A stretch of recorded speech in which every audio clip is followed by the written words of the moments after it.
Assalamu alaikum, dear brothers and sisters, and welcome to Quran and Islam. We hope you're preparing well for your akhirah. Quran and Hadith have left us with some clear prophecies and signs about the end of times. One of the most important prophecies in this regard is the appearance of Imam Mahdi, and after him will appear Dajjal.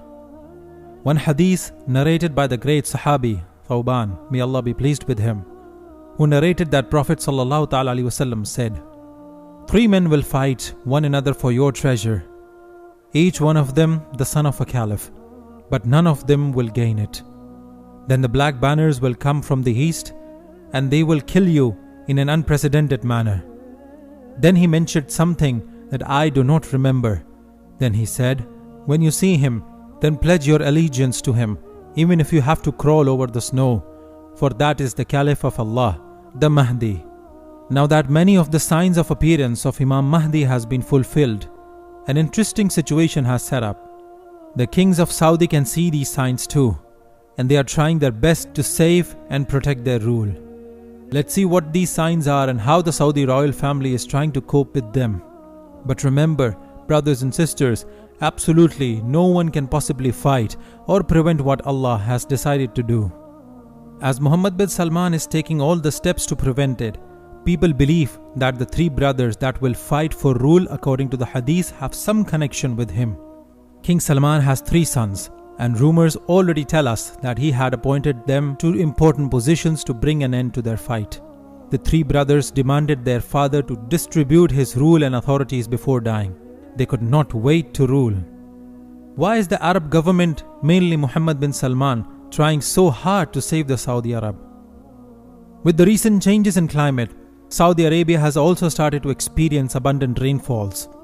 In the city of Jeddah, for example, 2 major flood events have occurred only in the last decade. The country has been a desert for centuries. And since they weren't prepared for the rainstorms, the dams failed and floods happened. The Prophet ﷺ, while talking about the end of times, the final hour would not come until the land of Arabia reverts to meadows and rivers.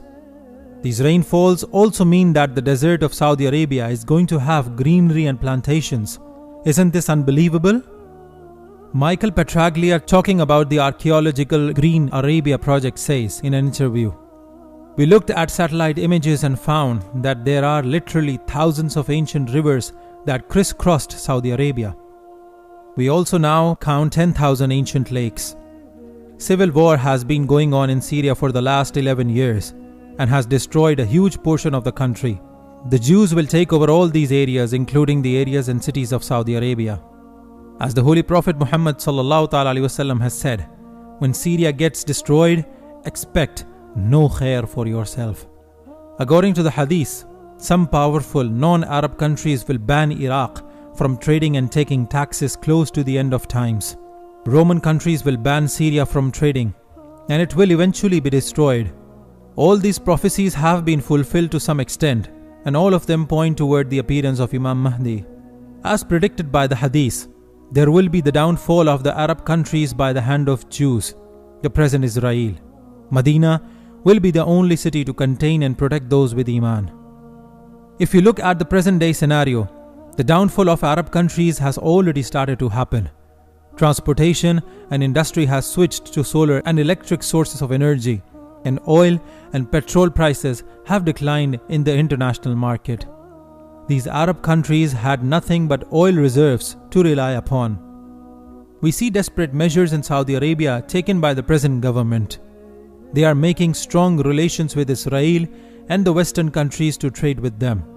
Muhammad bin Salman has changed the whole picture of Arabia in the face of the world. Music concerts, clubs, dance, and signing shows on national TV, all of these are his way of telling the West that Arabia is ready to shake hands with them. Muhammad bin Salman has launched a mega project of developing a Neom city, a tourist destination of its own kind. It will help Saudi Arabia to stay connected with the world, have strong allies, and make huge amounts of money to save their rule. All these drastic steps that he is taking shows us that Muhammad bin Salman is doing everything to save his rule. They know very well that Imam Mahdi will come and eventually take the lead. Before that, the Arab countries will face a downfall. But little does he know that what is detained to happen has to happen.